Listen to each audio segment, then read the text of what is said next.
Greetings and welcome to another edition of AUHSD Future Talks. I'm your host, Michael Matsuda, the Superintendent of the Anaheim Innovative High School District.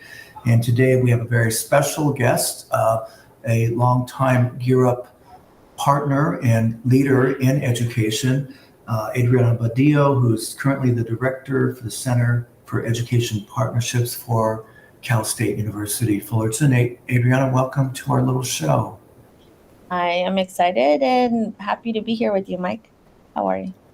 Yeah, Adriana, you and I have gone way back to the beginnings of, at least in terms of the transformation of Gear Up in the partnership.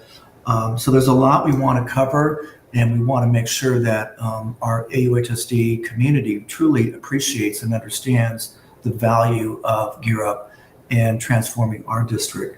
So I want to start off by asking you what is the definition of a partnership? And I think what I've learned, or I think what I hope that we've learned as a Gear Up team or as an organization within the Center of Educational Partnerships as well, is that partnership, we have a lot of partners, but we don't always collaborate. And I think one of the tenets for partnership is intentional collaboration beyond to setting common goals, identifying priorities, mutually benefiting priorities for both partners. And I think that's what we've done with the Gear Up AUHSD partnership, is to really find opportunities to define how we can help AUHSD, and then in the same opportunity help first generation low income students to pursue post-secondary education. So finding this mutual ground of how we can help students thrive, I think it's been the driving force around all our work. But also mutual ground, but also learning about the gaps between the systems, right? And opportunities to make it better for students to not only navigate the K through 12, but to really be able to identify opportunities beyond graduation. And I think what we grew together is really defining beyond college and career and being life ready. And I think that was a mutual growth. And us coming into the district, just thinking about A through G and getting them to a post-secondary institution, and growing in this partnership with you to really identify priorities that get the students to be life ready beyond both of our institutions, and to really set a foundation to change our communities and provide opportunities for all our students.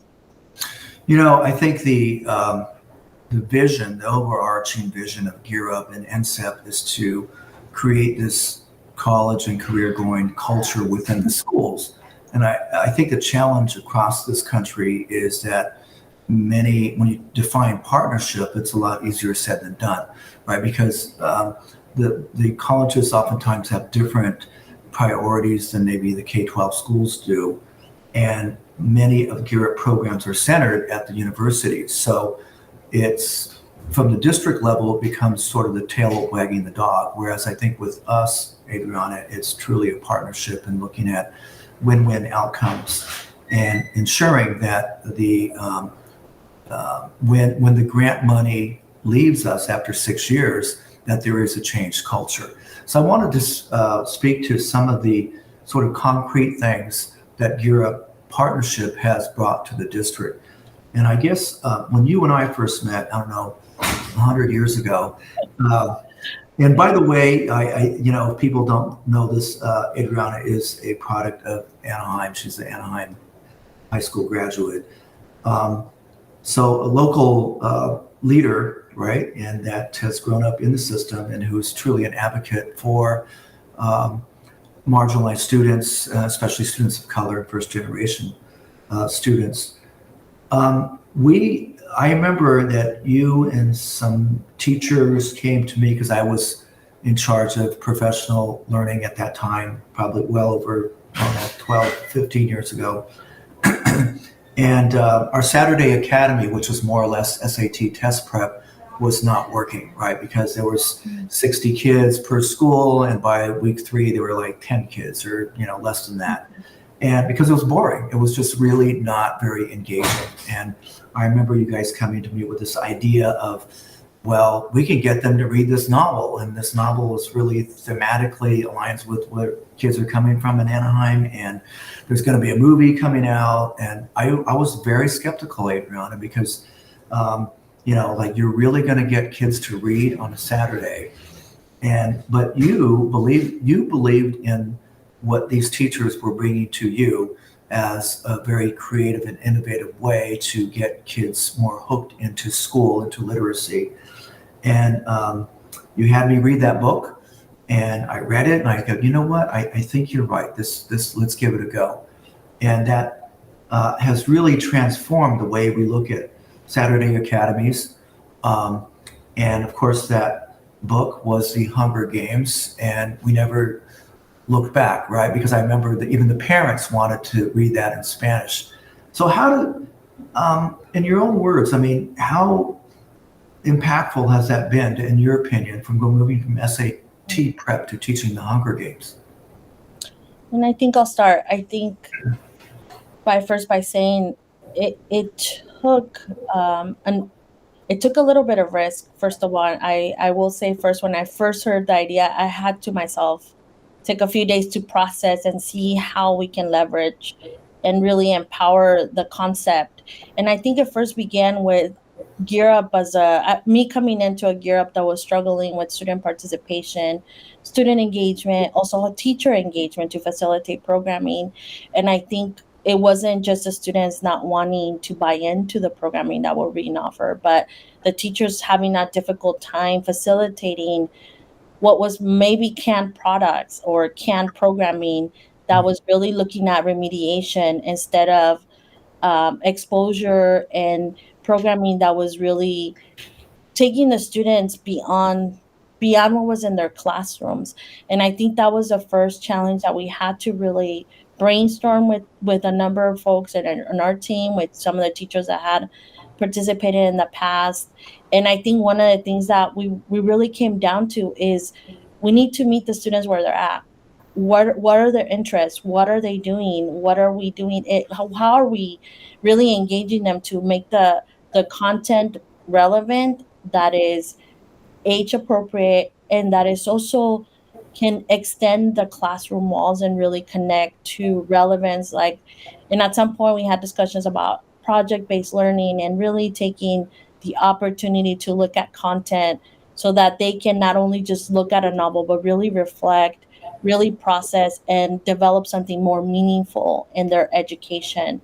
And I think at that point, I was very fortunate to come across three magnificent teachers in the district that also were willing to take a risk, right? Propose an idea. And this was a trio, the super trio, Woods at the time, and Mandy Johnson, and others to really, and now it's Dario, really thinking about youth literature that spoke to the students, right? And there was also hesitation on the title too. I think there were typical topics, right? But it took It took a village. It took risk. It did. It took a village, but also, Adriana, that's where it took leadership too, and you were in a position to do something about that, to bring it to me. And I was not superintendent then. I was head of the professional learning, professional development. So I think the movie came out in 2012. And that was the same year we had sort of the 7 police shootings in Anaheim and the uprising of young people too. And so concurrent to that, you had you have real tension out there, a real Hunger Games going on in Anaheim. So I would like to pivot, because not only, that's really an important piece, because that changed a lot of ways we looked at teaching and learning in Anaheim, but and unleashing the teacher talent, right? That impacted me a lot, which is necessary to release student talent in Anaheim. So this, you had this sort of uprising and tension with the law enforcement in the city, and kids feeling marginalized and wanting access to jobs. And out of that came the idea of the Anaheim Innovative Mentoring Experience. And our first big partner was Kaiser. Could you share your GearUp's role in building something now that has become iconic, the AIME program? And I think through that experience of the Hunger Games is really providing empowerment structures at both at the teacher level, at the student level, and even for us to be able to, and maybe even beyond the Anaheim. The other thing that I think the content really revealed was that some of these the marginal experience was not only happening in Anaheim. There was also a video in South Africa that was coming out right around the same time.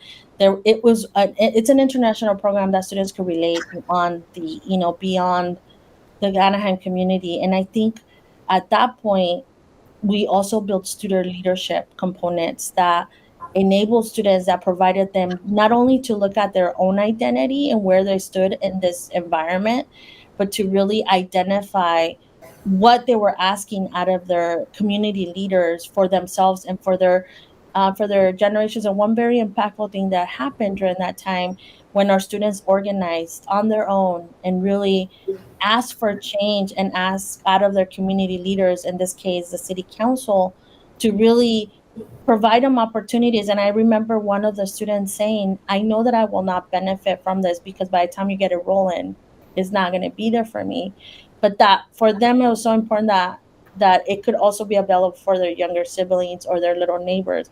And I think that to me was very impactful, that the students at such a young age, I think they were 16, 17, that they can think for others. And I think that was the most powerful lesson about that process of them asking for AIME.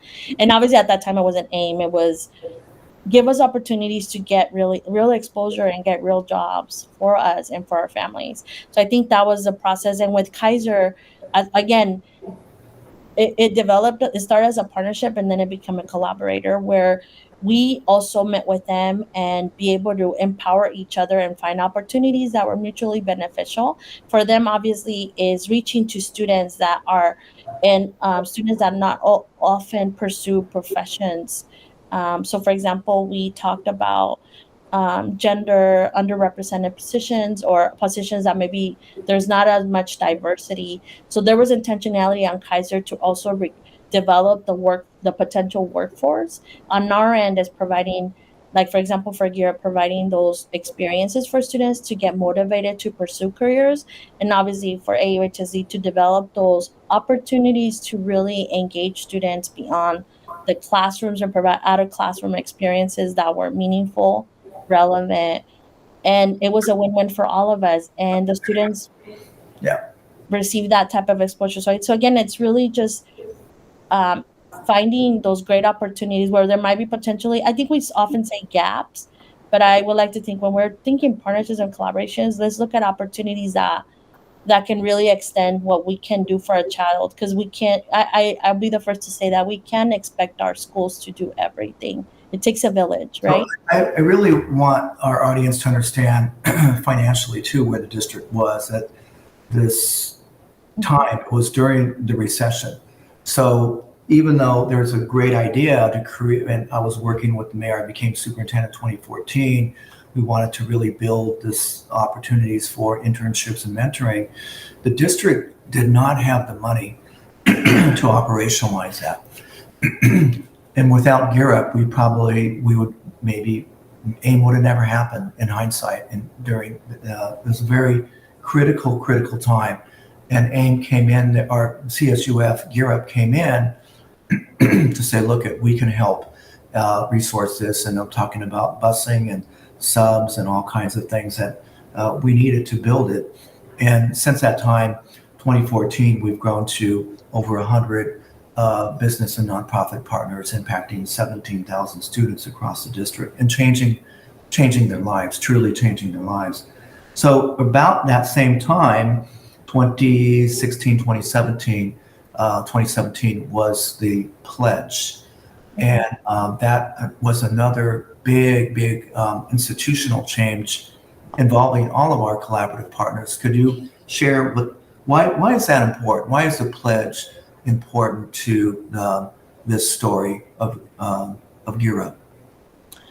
I think what's important to the story of Gear Up is, again, it had been, we were fortunately we were very, very successful securing grants, but I think there's a point where the goal is to really make it sustainable for the partnership district, right? And I think one of the things that we really focus on and honed in at that point is the sustainability piece, thinking about what would happen when Gear Up's gone, and how can all the pilots, all the systemic change that we had worked together, that it would be sustained beyond the life of our grant funding. And I think that's really the most important aspect, that we set a framework and foundation so that the district can support itself and its innovation and its growth, and really helping supporting students that are not, like not what you consider your traditional student, your non-dominant, culture, to really work on the demographic shift and really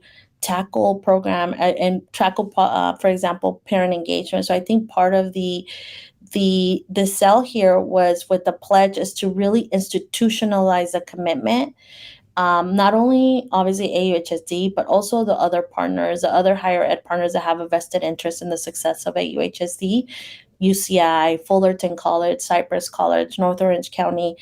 And even though we have been collaborating and we have commitment, one of the concerns that always happens is when, in all our organizations, we have transitions in leadership, we have transitions in personnel. And I think what we realized and we identified as a priority is to make sure that, regardless of the transitions, regardless of the staff, the transitions that happen within each organization or institution, that we set a documented or a formalized commitment between all the partners to really sustain this partnership beyond the life of the grant. And the pledge, the other thing that it did, and I think this is where I would say it's a career highlight for me and a personal highlight, is that it really looks at every student as having the potential to succeed, and having the student. And I think I'm gonna use something that I think I learned from you, is that really thinking about that the system should work for the student, not the student for the system. And I think this is something that really struck a chord with me, where the education should really foster the change, or the what we want to see in our community. And I think the pledge is a vehicle that can continue to help that, as a district continues to grow and really solidify as a leader in helping the students that quite often don't have a lot of opportunities to succeed.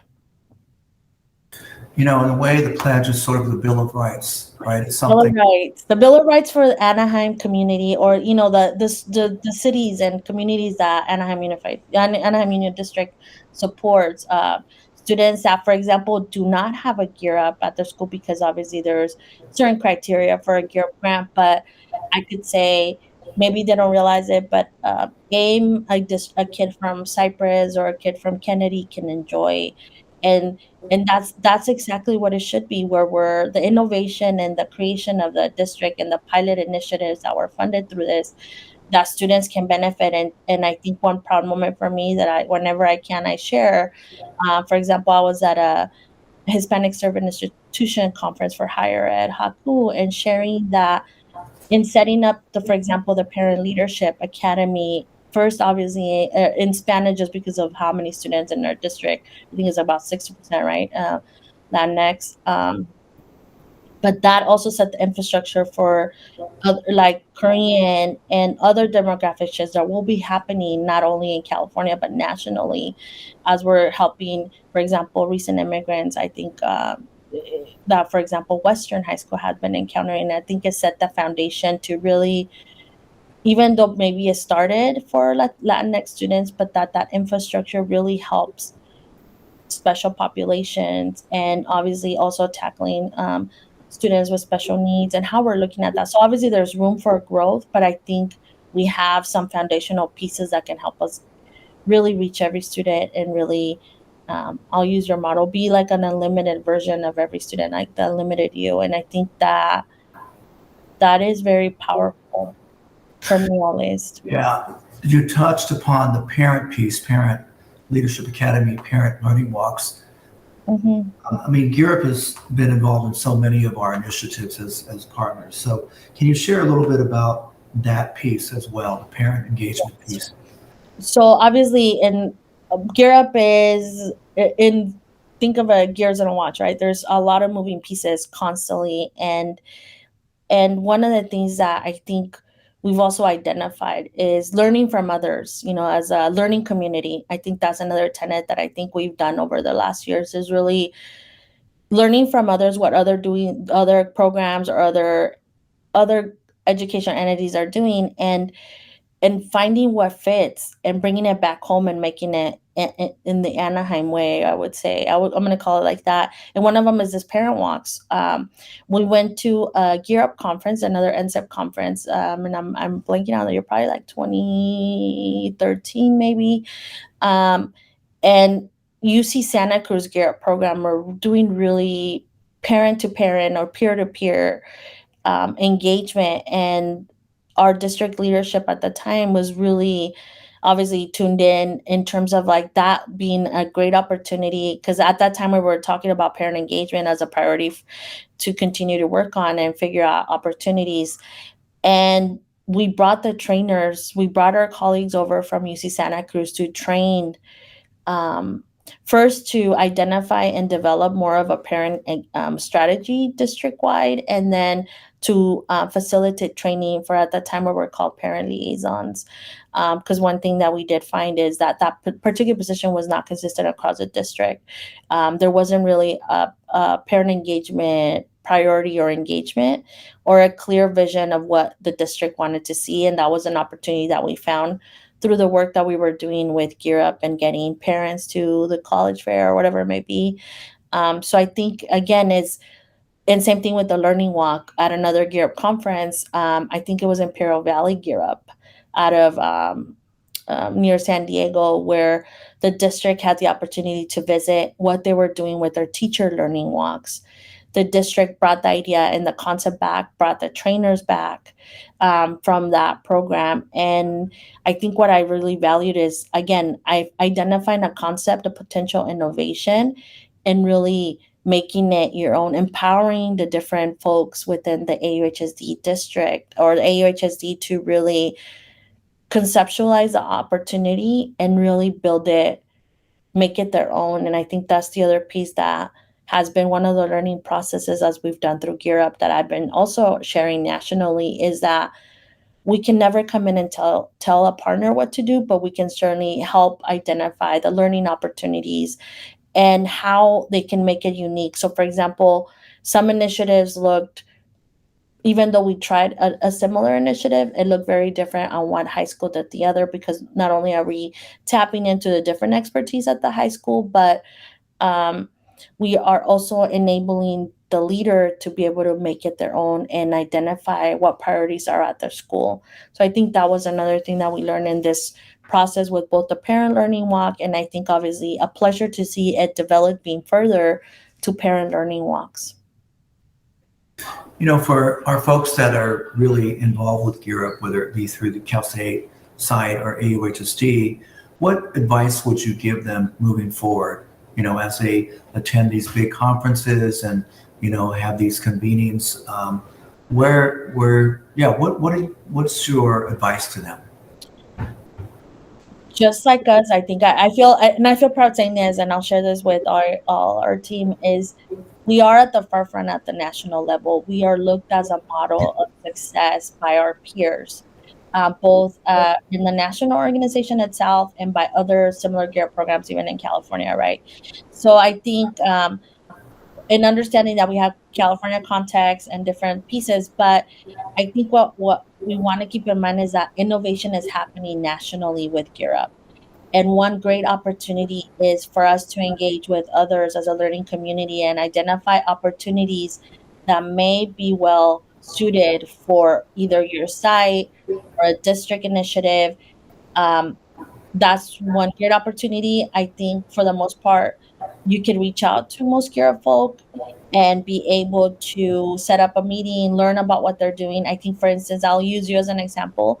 Um, I was first approached maybe a few years ago because they wanted to know how did we get our superintendent to attend these conferences and the leadership. And I, shared with colleagues, and now Mr. Matsuda was able to go to Texas and talk to the Texas folks about what are some strategies. So I think part of it also, people also want to learn from you.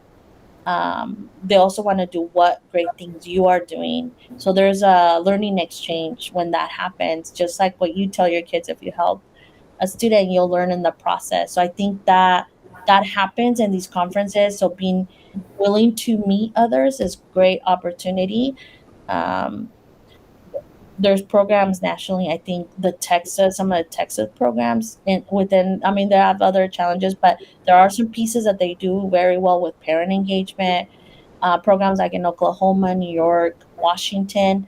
They're well known. Chicago, Gear Ups, and there's other programs doing. For example, right now, one of the things that will be probably very discussed is how to get students engaged given the pandemic. So those would be possible conversations you might find interesting in terms of what that might be. The social emotional components that other programs are doing and supporting their districts. There's pieces to that, and I think that is one of the biggest goals, because those nuggets that you might get might become again one of these innovations that in a few years to come we might be talking about. Yeah. So, okay, well, we're out of time, Adriana, and I like, we can go on and on and tell. There's a lot of stories, Adriana stories, that's for sure, that you and I have. But I want to thank you again publicly and personally, Adriana, for your leadership, because you are a person who sees not through a deficit mindset, it's always asset, not through looking at gaps and problems, but more about opportunities. And we're so grateful for the partnership, Adriana, and for the friendship, and for you as a leader. So thank you so much for your time today. Thank you, and I will also thank you here publicly as well. I think I've learned so much. I've grown so much in the experience of finding an awesome advocate for the program, and I'm going to say an early believer of what could be done with this Gear Up program. I think, and I'll share, if you don't mind, I'll share this briefly. Is the first time we did Gear Up at AUHSD, it wasn't successful. It wasn't. And it was successful, maybe, or I should say, it was partially successful. We did help one cohort of students. That one year was the most students that we sent to post-secondary education out of that one school. But we had some really hard lessons to, as a team, to reflect, bring back, so that when we went back again a few years later, there was a gap between a first and second Gear Up grant. We had a different strategy, and that strategy really evolved in making sure that all the layers of that we were working with all layers, both at the district and at the school site, at the teacher level. And I think it was hard to find the early believers, and you were probably one of the first, and you made the world of a difference for Gear Up to be successful. So thank you. All right, thanks.